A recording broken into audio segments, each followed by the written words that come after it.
सांगमाने हलैबाकू ready रुह आजी पूरा गरम हेइजिब आउ तमर पानी न हलैकी बाहारी पड़िब।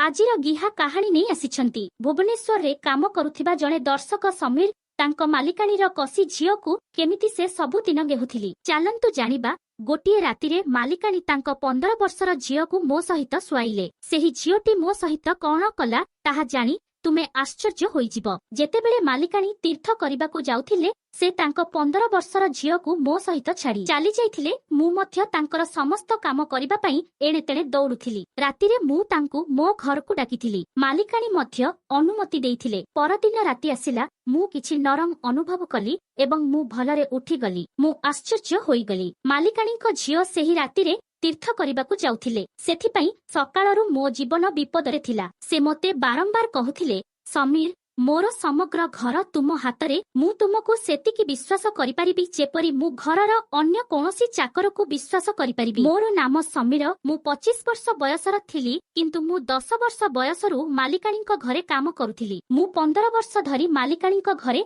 चाकिरी करिथिली। सेथिपई से मो उपरे अन्यमानक अपेक्षा अधिक विश्वास करुथिले। सेथिपई से मोते सबु किछि कहुथिले। से कहिला देख समीर मु मो झियो परिकू घरे छाड़ी जाउछि। तार बहुत जत्न नियो। तुमे जानो जे तार सोईपड़ी चलिबार प्रवृत्ति अछि। एहा एक अभ्यास। मु मुंड हलाई कहिबाकू लागिली जे हम मैडम मु जानिछि किंतु मु कोन जानिबी। से केवल तांको रूम रे सोईथिले। परी बयसरे 15 वर्ष थिला किंतु से टिके पागल मूर्ख एवं प्रिय मालिकाणीଙ୍କ एकमात्र झियो थिला। सेथिपई तांकू आदर एवं स्नेह करा जाउथिला। एपर्यंत से पुतुळा सहित खेलुथिले। मु कहिली मैडम मु तांकर मध्य जत्न नेबी किंतु एहा परे मैडम मते जाहा कहिले मु आश्चर्य होई गली। से मोते एहा किपरि कहि परिबे। से कहिले जे रातिरे तुमे मो पारी सहित तांको रूम रे रहिबो। एहा सुनी मोर आखि आश्चर्य रे विस्तार होई गला। एहा सुनी मो मन घुर्निबाकू लागिला। मु कहिली मैडम मु मो सान स्त्रीर रूम रे किपरि सोई परिबी। तुमे कथा हेबा पूर्वरु भाबिबा उचित। एहा संपूर्ण अनुपयुक्त कथा। किंतु से कहिबाकू लागिले समीर मु किछि सुनिबाकू चाहू नाही। मु जाहा कहिली तुमे परींको रूम रे रहिबो एवं सेठारे सोइबो। मु मैडम को एही कथा को कोनोसी प्रकारे ठीक पाइली नाही किंतु एही मुहूर्तरे मु जानि परिली ताकू बारंबार मना करबी नाही। किंतु मु हृदय रे एक द्वंद्वरे थिली। मु मन स्थिर करिथिली जे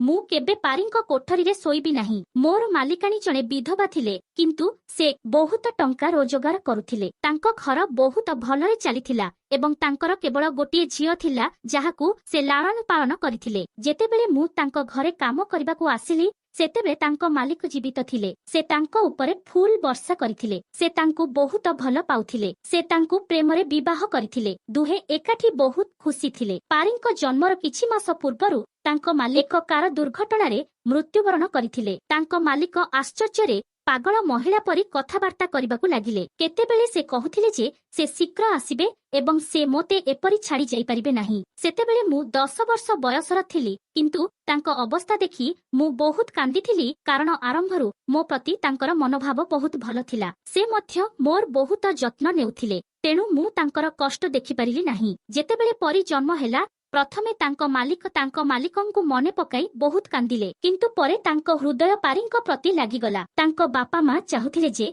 से पुणी विवाह करंतु किंतु से सीधा मना करिदेले एवं कहिले जे ना मु मो स्वामी को बहुत भल पाई एवं मु मो सारा जीवन मो स्वामी नामरे बिताइबी। तापरे मालिकाणी मध्य सेही परि कले। से समग्र घरर जत्न नेइथिले। से समस्त चाकर मानकर देखाशुना करुथिले। 15 वर्ष बीतीगला। मु मालिकाणीकर सबुठारु विश्वस्त एवं विश्वस्त चाकर थिली। मालिकाणी मध्य मोते व्यवसायर दायित्व देइथिले किंतु मु मध्य हिसाब स्थिर करिथिली। किंतु परे तांको हृदय पारींको प्रति लागिगला। तांको बापा मा चाहुथिले जे से पुणी विवाह करंतु किंतु से सीधा मना करिदेले एवं कहिले जे ना मु मो स्वामी को बहुत भल पाई एवं मु मो सारा जीवन मो स्वामी नामरे बिताइबी। तापरे मालिकाणी मध्य सेही परि कले। से समग्र घरर जत्न नेइथिले। से समस्त चाकर मानकर देखाशुना करुथिले। 15 वर्ष बीतीगला। मु मालिकाणीकर सबुठारु विश्वस्त एवं विश्वस्त चाकर थिली। मालिकाणी मध्य मोते व्यवसायर दायित्व देइथिले किंतु मु मध्य हिसाब स्थिर करिथिली। मु मालिकाणी को प्रत्येक टंकार हिसाब देउथिली। एही वर्ष मालिकाणी बापा मा तीर्थ यात्रा को जाउछंती तेणु मालिकाणी कहिले जे से मध्य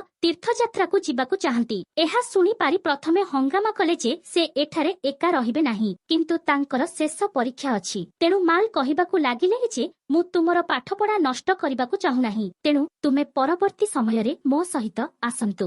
ବହୁତ କଷ୍ଟରେ ସେ ରାଜି ହୋଇଗଲେ, କିନ୍ତୁ ମାଲିକାଣୀ ମୋତେ ଯାହା କହୁଥିଲେ ତାହା ମୋତେ ଠିକ୍ ଲାଗିଲା ନାହିଁ। ଯାହା ହେଉ, ମାଲିକାଣୀ ମୋତେ ସବୁକିଛି ବୁଝାଇଦେଲେ ଏବଂ ତୀର୍ଥଯାତ୍ରାକୁ ଗଲେ ଏବଂ ସେମାନେ ଯିବା ମାତ୍ରେ ମୁଁ ସୋଫାରେ ବସି ଆଶ୍ୱସ୍ତିର ଏକ ଗଭୀର ନିଶ୍ୱାସ ନେଲି। ତାପରେ ରୋଷେୟାଙ୍କୁ ଡାକି ନିଜ ପାଇଁ ଏକ ସୁନ୍ଦର ଚା ତିଆରି କଲି। କିନ୍ତୁ ମାଲିକାଣୀ ସେଠାରେ ଥିବା ସମୟରେ ମୁଁ କେବେ ସୋଫାରେ ବସିନଥିଲି। ଯଦିଓ ସେ ମୋତେ କେବେ ମନା କରିନଥିଲେ, କିନ୍ତୁ ମୁଁ ସର୍ବଦା ମାଲିକ ଏବଂ ଚାକରଙ୍କ ମଧ୍ୟରେ ସମ୍ମାନ ବଜାୟ ରଖିଥିଲି। କିନ୍ତୁ ଏବେ ମୁଁ ଭାବୁଥିଲି ଯେ ମାଲିକାଣୀ ଚାଲିଯିବା ପରଠାରୁ ମୁଁ ମଧ୍ୟ କିଛି ଦିନ ପାଇଁ ମାଲିକ ପରି ବଞ୍ଚିବାକୁ ଚେଷ୍ଟା କରିବା ଉଚିତ। ମୁଁ ଆଶ୍ୱସ୍ତିର ଏକ ଗଭୀର ନିଶ୍ୱାସ ନେଇ ଆରାମରେ ମୋ ସାମ୍ନାରେ ଥିବା କାଚ ଟେବୁଲ ଉପରେ ରଖିଲି।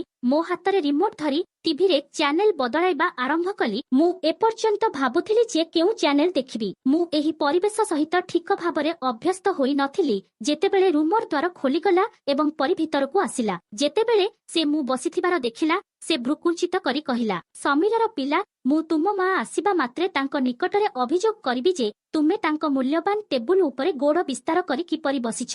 ଏହା ଶୁଣି ମୁଁ ନର୍ଭସ ହୋଇ ସିଧା ବସିଗଲି। ମୁଁ କହିଲି, ଛୁଆ, ଭଗବାନଙ୍କ ପାଇଁ ମୋ ବିଷୟରେ ମାଲିକାଣୀଙ୍କ ପାଖରେ ଅଭିଯୋଗ କର ନାହିଁ। ମୁଁ ତୁରନ୍ତ ଟିଭି ବନ୍ଦ କରି ରିମୋଟ ସାଇଡ୍ କରିଦେଲି। ପରି ରାଗି କପାଳରେ ଶୋଇଗଲା। ସେ ଫେରି ଆସି ସୋଫାରେ ବସିଲା ଏବଂ ହାତରେ ରିମୋଟ ଧରି କହିଲା, ମା ଘରେ ନାହିଁ, ଭାବ ନାହିଁ ଯେ ମୁଁ ତୁମକୁ ଆଦର କରିବି। ଯେପର୍ଯ୍ୟନ୍ତ ସେ ଘରେ ନାହିଁ, ମୁଁ ଏହି ଘରର ମାଲିକାଣୀ। ତେଣୁ ତୁମେ ଲୋକମାନେ କେବଳ ମୁଁ ଯାହା କହିବି ତାହା କରିବ। ମୁଁ ମୋ ଛାତିରେ ହାତ ରଖି ମୁଣ୍ଡ ନୁଆଇଲି। ହମ ଛୋଟି ମାଲକିନ କାହିଁକି ନୁହେଁ, ଯେପରି ତୁମର ଆଦେଶ। ମୁଁ ଭିତରେ ଭିତରେ ଈର୍ଷାରେ ଜଳୁଥିଲି। ମୁଁ କେବେ ଗୋଟିଏ ମିନିଟ୍ ପାଇଁ ମଧ୍ୟ ମାଲିକାଣୀଙ୍କ ଝିଅ ସହିତ ମିଶି ସେ ସବୁବେଳେ ପିଲାଳିଆ ବ୍ୟବହାର କରୁଥିଲା ଏବଂ ମୁଁ ତାର କାର୍ଯ୍ୟକଳାପରେ ବିରକ୍ତ ହେଉଥିଲି। ସେ ମୋତେ ବହୁତ ବଜାରରେ ଦୌଡାଇବାକୁ ବାଧ୍ୟ କରୁଥିଲା। ସେ କହୁଥିଲା ଯେ ତୁମେ କେବଳ ମୋ ପାଇଁ ଜିନିଷପତ୍ର ଆଣିବ, ଡ୍ରାଇଭର ଯିବ ନାହିଁ କିମ୍ବା ଅନ୍ୟ କୌଣସି ଚାକର ଯିବ ନାହିଁ। ମାଲିକାଣୀ ମଧ୍ୟ ତାକୁ କିଛି କହିନଥିଲେ,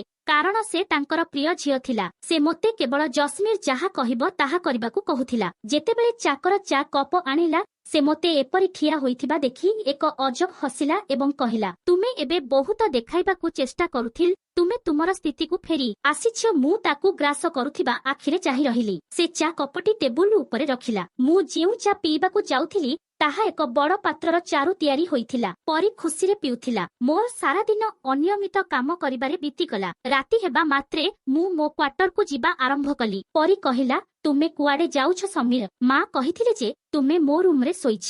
ଏହା ଶୁଣି ମୋର ମାଲିକାନାର କଥା ମନେ ପଡ଼ିଗଲା। ମୁଁ ଆଶ୍ଚର୍ଯ୍ୟ ହୋଇ ପାରିକୁ ଚାହିଁଲି। ମୁଁ କହିଲି, ଛୋଟ ମାଲିକାନାର, ମୁଁ ମୋ କ୍ୱାର୍ଟର ବ୍ୟତୀତ ଅନ୍ୟ କୌଣସି ସ୍ଥାନରେ ଶୋଇପାରିବି ନାହିଁ। ଘରେ ଜଣେ ଦାସୀ ମଧ୍ୟ ଅଛି, ତୁମେ ତାକୁ ତୁମ ସହିତ ଶୁଆଇ ଦିଅ। ସେ କହିଲା, ମା କହିଥିଲେ ଯେ ଯଦି ତୁମେ ଶୋଇବ ତେବେ ତୁମେ ଶୋଇବ। ମୋର ରୁମକୁ ବିନମ୍ର ଭାବରେ ଆସ ଏବଂ କାର୍ପେଟରେ ଶୋଇବ। ରୁମକୁ ଆସିବା ପରେ ମୁଁ ଶୋଇପଡ଼ିଲି, କିନ୍ତୁ ମୁଁ ବହୁତ ଅସ୍ଥିର ଅନୁଭବ କରିବାକୁ ଲାଗିଲି। ପରି ଯାଇ ବିଛଣାରେ ଶୋଇପଡ଼ିଲା। ସେ ମଧ୍ୟ ଦୀପ ଲିଭାଇ ଦେଇଥିଲା। ଏହି ସମୟରେ କୋଠରୀ ବହୁତ ଅନ୍ଧାର ଥିଲା। ମୋର ହୃଦୟ ବହୁତ ଜୋରରେ ସ୍ପନ୍ଦିତ ହେଉଥିଲା। ଯଦିଓ ସେ 15 ବର୍ଷ ବୟସର ଥିଲା, ମୁଁ 15 ବର୍ଷ ବୟସର ନଥିଲା। ମୁଁ ବାହାରେ କୌଣସି ସ୍ଥାନରେ ଶୁଣିଥିବା କିଛି କଥା ମନେ ପକାଇବାକୁ ଲାଗିଲି ଯେ ଯେଉଁଠାରେ ଜଣେ ପୁରୁଷ ଏବଂ ଜଣେ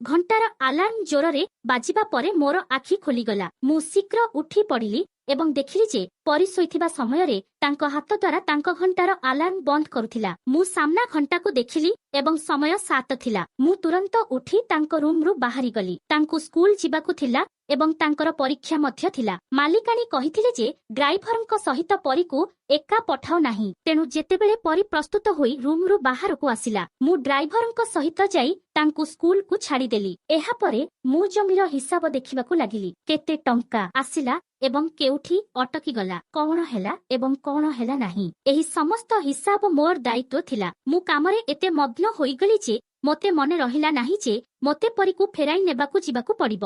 ଯେପର୍ଯ୍ୟନ୍ତ ମୁଁ ଯାଏ, ଡ୍ରାଇଭର ମଧ୍ୟ ପରୀକୁ ସ୍କୁଲରୁ ଆଣିବାକୁ ଯାଉନଥିଲା ଏବଂ ଏହା ମାଲିକାଣୀଙ୍କ ନିର୍ଦ୍ଦେଶ ଥିଲା। ମୁଁ ମୋ କାମରେ ଏତେ ମଗ୍ନ ଥିଲି ଯେ ଏହି କଥାଟି ମୋ ମନରୁ ବାହାରି ଯାଇଥିଲା। ପରୀକୁ 12ରେ ଯିବାର ଥିଲା। ଏବେ 1:30 ବାଜି ସାରିଥିଲା ଯେତେବେଳେ ମୋ ଫୋନରେ ଘଣ୍ଟି ବାଜିଲା। ମୁଁ ଯେତେବେଳେ ନମ୍ବର ଦେଖିଲି, ମୁଁ କାହିଁକି କହିବି, ମାଲିକାଣୀ ତୁମକୁ ସମସ୍ତ ଚାକରଙ୍କ ନେତା ଭାବରେ ଛାଡ଼ି ଦେଇଛନ୍ତି। ତୁମେ ନିଜେ ସେହି କଥାଗୁଡ଼ିକ ମନେ ରଖିବା ତୁମର କାମ। ଡ୍ରାଇଭରଙ୍କ କଥା ମୋତେ ରାଗିଦେଲା। ମାଲିକାଣୀ ଯିବା ମାତ୍ରେ ସମସ୍ତ ଚାକର ଅହକାରୀ ହୋଇଗଲେ, ନଚେତ୍ ଆମେ ତାଙ୍କ ଆଗରେ ମୁଣ୍ଡ ନଇଁ ରହୁଥିଲୁ। ହଁ, ମୁଁ ଶୀଘ୍ର ଡ୍ରାଇଭର ସହିତ ବସିଲି ଏବଂ ଯେତେବେଳେ ଆମେ ସ୍କୁଲରେ ପହଞ୍ଚିଲୁ, ସମଗ୍ର ସ୍କୁଲ ଖାଲି ଥିଲା। କେବଳ ପରୀ ସ୍କୁଲରେ ଥିଲା। ସ୍କୁଲ ଜଗୁଆଳି ମୋତେ ଦେଖି କହିଲା, ତୁମେ ଏତେ ଡେରି କାହିଁକି ଆସିଛ? ସେ ରାଗି ଯାଇ ଗାଡ଼ିରେ ବସିଗଲା। ମୁଁ ଘରେ ପହଞ୍ଚିବା ପର୍ଯ୍ୟନ୍ତ ସେ ମୋ ସହିତ କଥାବାର୍ତ୍ତା କରି